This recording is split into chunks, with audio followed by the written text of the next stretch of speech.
about being able to, offer a platform for people who I believe I have, it's not I believe, but I know that I have a tremendous amount of respect for, especially when they good friends, especially when they actually fighting a good fight, man. And I get excited when they actually fight the good fight. I'm seeing her everywhere. I'm seeing her getting snatched out of rooms and, standing ground. Yo, the faces she make is so funny. We're going to talk about all this stuff that's popping real quick. But before we go into that, Sizzle, who we got today? We have friend of the show, Miss Kadida Kenner. She's the campaign director of Why Courts Matter in Pennsylvania, and just wanted to take this time to highlight she's been deep in these streets.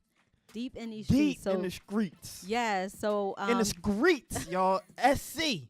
Yeah, so she spoke to about 200 protesters who were gathered outside the United States Custom House here in Philly at 200 Chestnut Street to voice their objections to Brett Kavanaugh as a nominee for the U.S. Supreme Court in light of the sexual assault allegations. Yes. He's been everywhere. Yeah. She's been everywhere. And that's I'm not, one of the latest things. She's just all over the place. All over the place. Fighting the good fight. Fighting the good fight. And I'm so proud of her. Proud of her, man. Yes, and again, she called me up and was like, yo, I'm coming up. I said, yo, come. Yes. It's all good. Am I lying here? Am I lying here, sister? I'm here. There you go. And for me, it's just like, yo, whatever we can do, and we say that, we're open to all. So if you're a Republican out there, you feel like you want to come and say, come. If you feel like dealing with me, you come. But the invitation is out there. I want you to come, So without further ado, how you doing, my sister? I'm good. I'm real good. Fantastic. Why don't you pull the mic a little closer to you? All right. And I know you have a lot. I know you have a lot to say, and I got a lot to ask. We got a nice little bit of time right now. But before we get into all that, let's talk about your intro real quick. Where you was there and 200 angry people outside. What was that like? Talk about that a little bit. It's so important to get in the way. Yeah. And disrupt. Yes, you are. And get into some good trouble. Yeah. And so I think we're at the point now where folks are just really ready to get into that good trouble. Right, yeah. Absolutely. And that rally that you just discussed, that came together in less than 14 hours. Wow. Yeah, 200 people in less than 14 hours. That's the power. That's the power of Facebook. That's the power of social media. Fantastic. Yeah. That's the power of this nominee that we have for the Supreme Court. Yeah. And I just want to commend you for leading the charge. I mean, your organization, you guys have been leading the charge to this whole thing, and pretty much this is what your organization is about, Why Courts Matter, because this will probably be the highlight of what you guys stand for and what you guys are fighting for. I always say this is my Super Bowl right now. Yeah, absolutely. This is my Super Bowl. Yeah. And so let's jump right into confirmation of Mr. Brett Kavanaugh here. Let's talk a little bit about that. Anytime someone mentions the name Brett Kavanaugh, I always say 53 years old to remind everybody that he'll sit on a bench for 30 plus years and affect not only your lives and your children's lives, but possibly your grandchildren and your great-grandchildren's lives. He will be the deciding vote. He'll be the 5/4 swing vote on so many important cases. Yeah. And that's why stopping this nomination confirmation process is so important.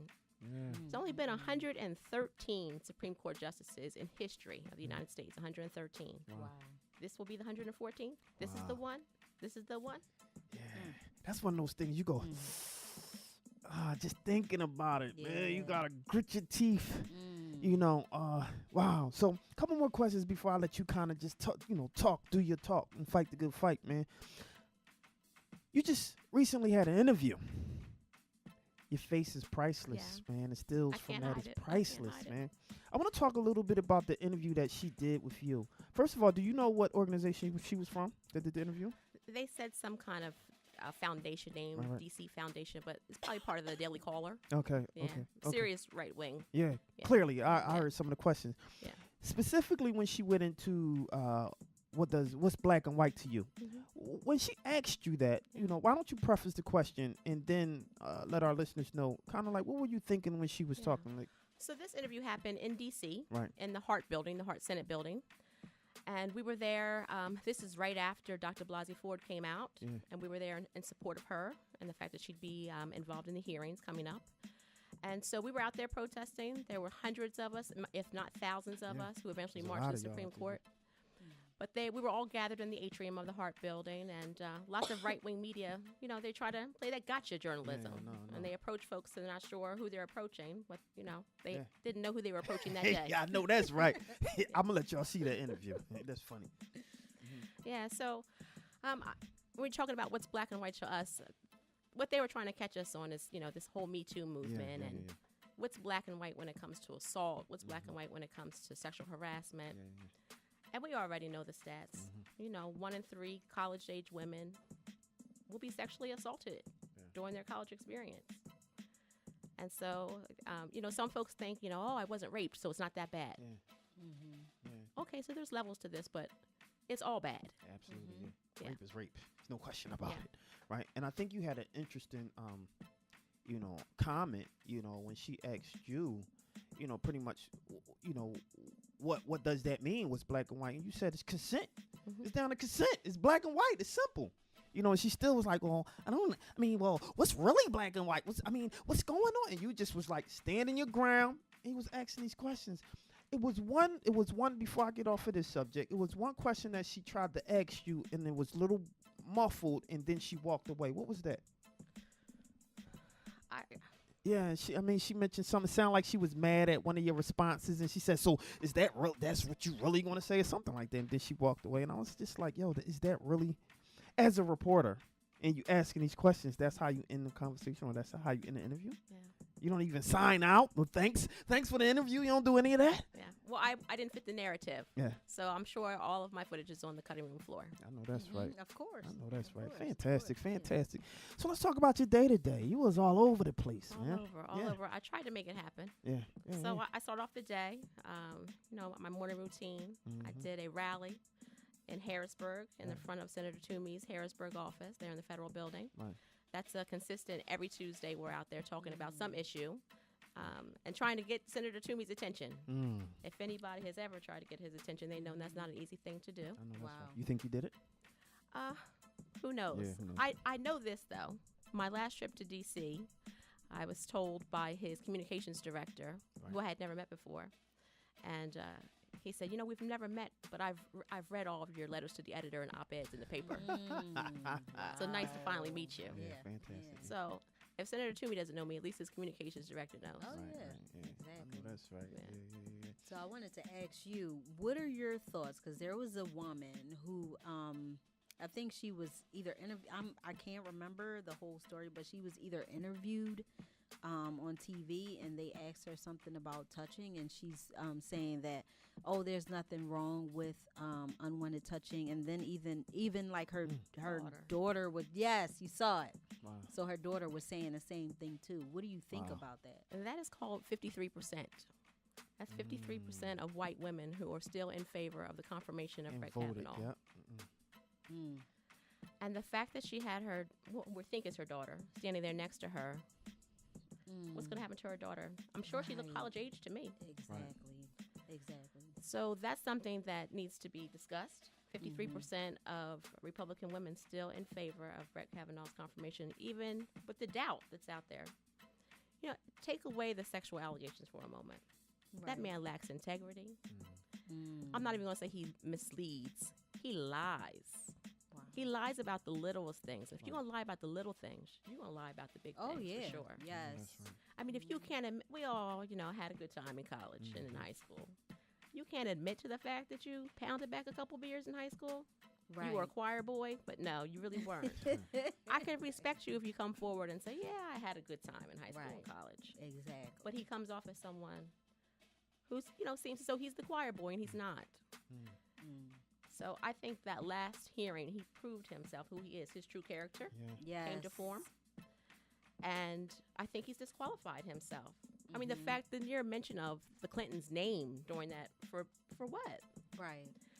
This is why I'm so about the federal courts, is that we have the executive branch and the legislative branch. And when they act up, it's always been the judicial branch to cover us.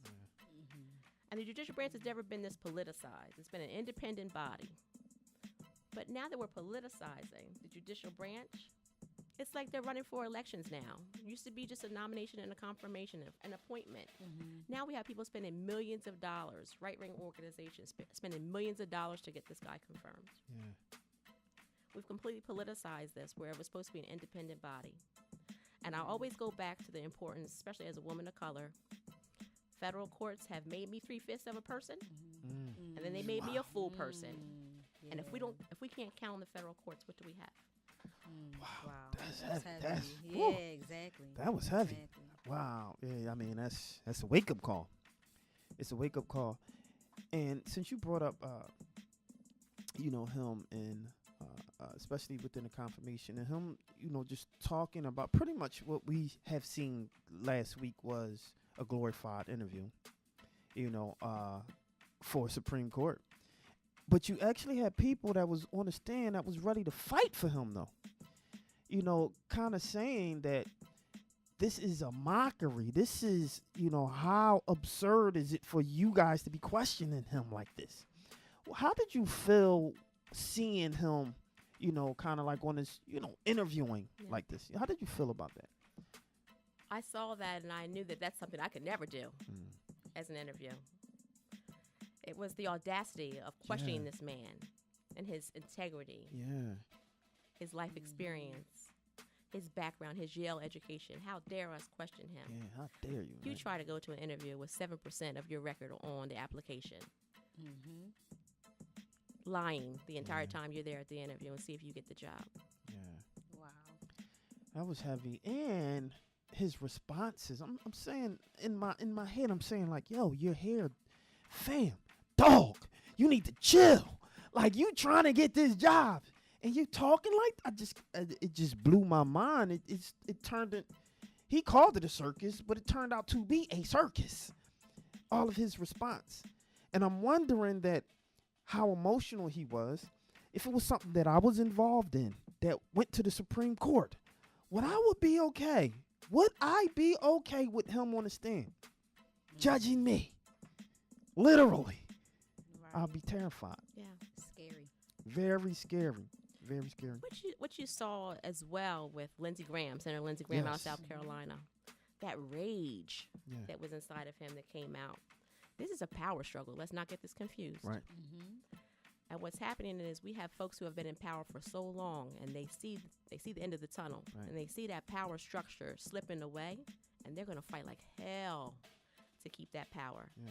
And Lindsey Graham, what really caught my attention when he went into his diatribe of rage, is he said that the folks on the other side of the aisle were trying so hard to get power, and he hopes they never get it, is what he said. I hope you never get it. He meant that. He meant every word of that. He hopes they never get that power. There's 21 members on the Senate Judiciary Committee, 11 Republicans, 10 Democrats. All 11 Republicans are white men. Of the 10 Democrats, 4 women, 2 African Americans, an Asian American woman. It looks like America. And they are fearful of that kind of America and the power that that kind of America will have. They'll no longer be able to get these huge tax cuts through. Right. It's a fight for power, and that's exactly what this is. And we saw that on display with our own eyes. It's scary because I believe that he still have a strong chance. I believe that too. I've gone back and forth. After his initial hearing, I said, "Oh, he's getting confirmed. This is it." Yes. Dr. Blasey Ford came forward and said, "Oh, no way he can get confirmed." She had her hearing. "Oh, no way." And then he went on and raged in our ears for over an hour. And I said, "This man is getting confirmed." I'm back and forth.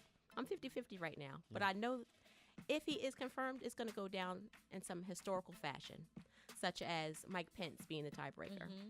Because that's never, ever happened in the history of the United States that a vice president broke a tie for a Supreme Court justice.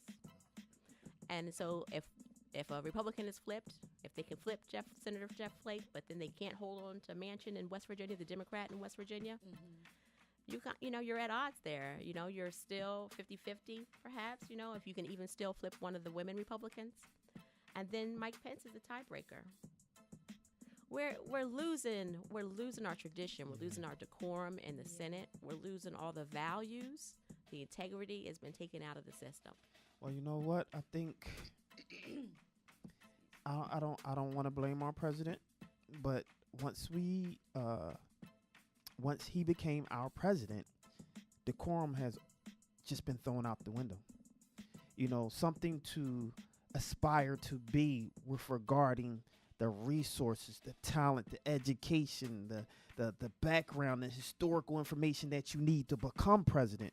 Oh, that just went out the door.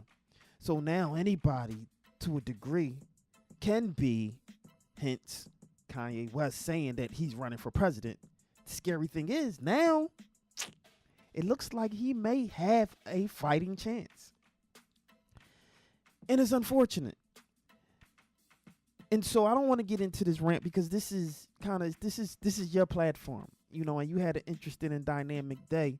But I do feel I'm nervous, you know, because when you talk about, you know, the black and brown people, I'm one of them, right?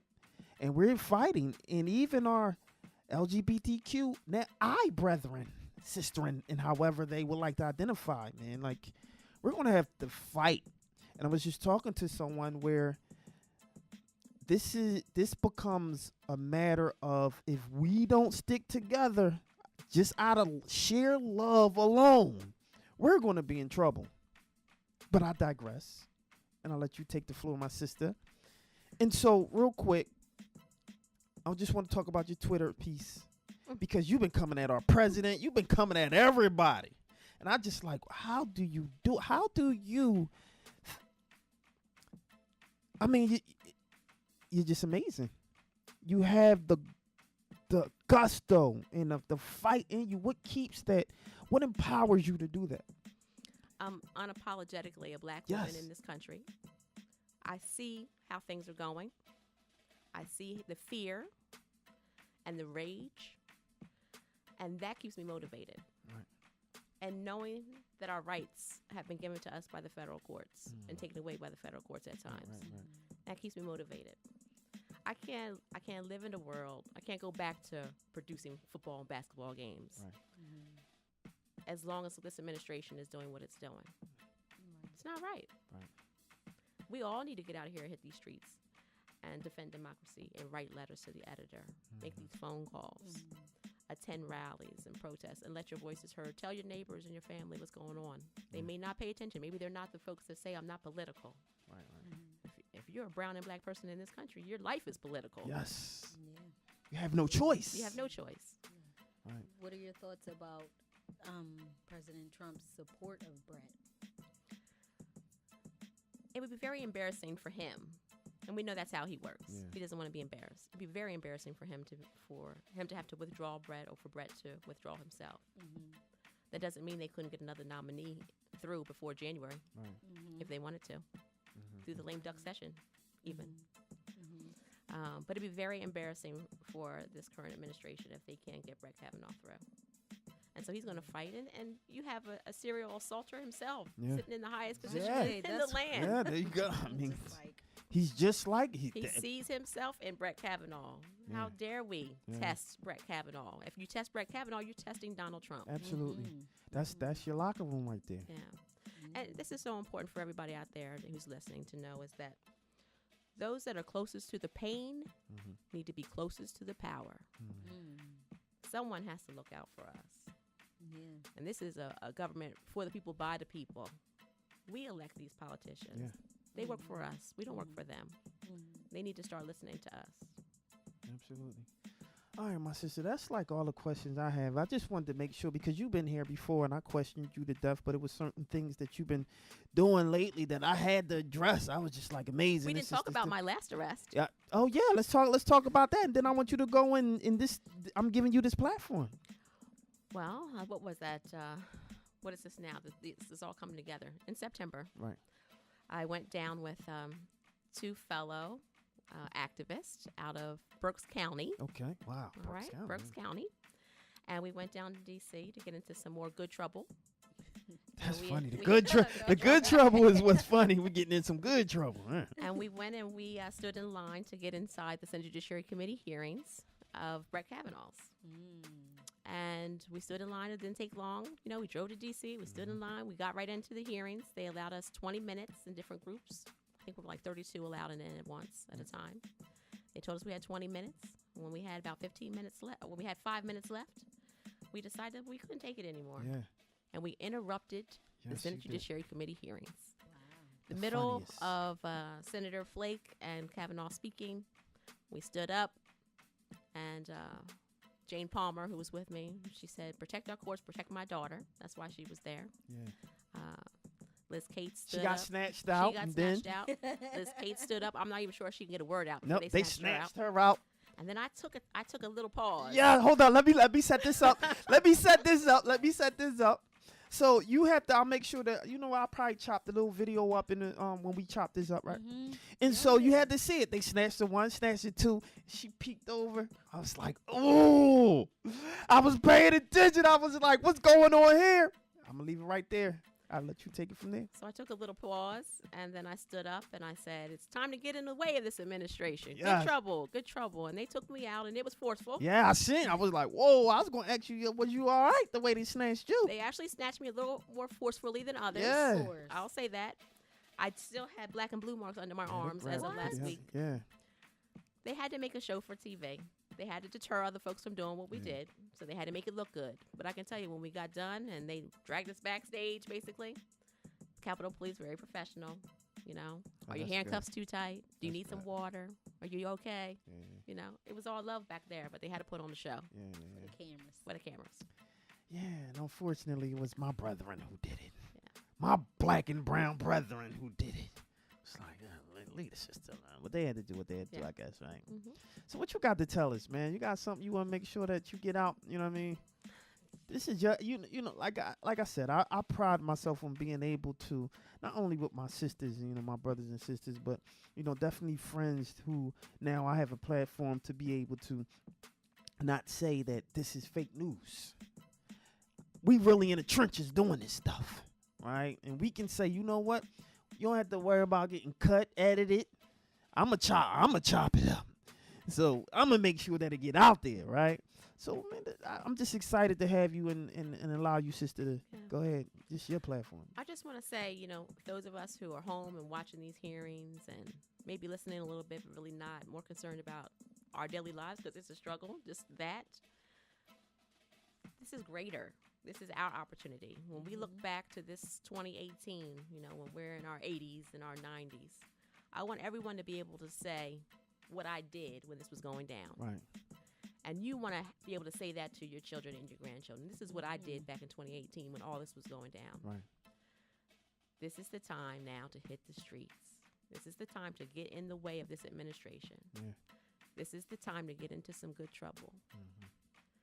And we can do this. Yeah. I mean, Tuesday with Toomies. It's Tuesdays at 12:15 in the afternoon. Take your lunch break. Save a few calories on a Tuesday. Come on out and rally with us. Make your phone calls to Senator Casey and Toomey, Chuck Grassley, Mitch McConnell. Make the phone calls. Do the work. You're riding in the car or on the way into work. You got 10 minutes. Instead of listening to the latest jam on the radio, make a phone call instead. These phone calls are very quick. You call and speak from your heart. I'm calling your office. I'm a constituent of yours. I don't like Brett Kavanaugh. My zip code is 19380. Hang up the phone. That's all you That's do. right. Yes. That's It's dope. that simple. Fantastic. So how can they get in contact with you? Why Course Matter? How can they join? How can they do anything or everything or all of it? How can they do that? This is, I'm glad you brought that up because Yes. this is something everybody should know. Yes. The far right spends millions of dollars on advocating for the federal courts and stacking the benches and preparing for the next go around when there's another vacancy on the Supreme Court. Federal Society, Heritage Foundation, Judicial Crisis Network, millions of dollars are being spent. Our funding is now gone for the new year. In 2019, Why Courts Matter may not even be around. We need to start, progressive organizations and folks, grassroots groups need to start putting their money where their mouth is. And I if know we that's care right. about these federal courts, we care about them when it's too late. Right. There's fights going on the lower courts we need to be concerned about. So hopefully I'm in the works right now. I'm in a grant writing class at I Temple. seen it. currently. I seen it back at our alma mater. Yes. Yes, absolutely. So on the Fantastic. Harrisburg campus, trying to get a certification so I can get some more funds. know I that's need right. someone someone out there has some deep pockets. They want to throw. I don't need a lot of money. I don't need Federal Society Heritage Foundation money, but I need enough that I can travel to the 67 counties in Pennsylvania and educate folks about the importance of the federal courts. Right, fantastic. Yeah. So you can reach us. I'm very active on Facebook. Yes, you are. Very active. You can reach us on the Facebook page. It's at Courts Matter PA.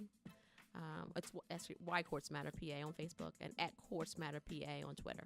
Oh, fantastic. Well, thanks for coming back out. Yeah. Thanks for having me again. You always got a home here. Yeah. You know, anytime you want to come through, you know, just make sure you come through. This your boy Charles Gregory with you beautiful. Lauren Sizzle. I don't want y'all to go anywhere. We got a little time left. You want to stay for like 2 minutes where she do this little other segment real quick? I'd like you to, jump in if you will. Why don't you let them know where can they find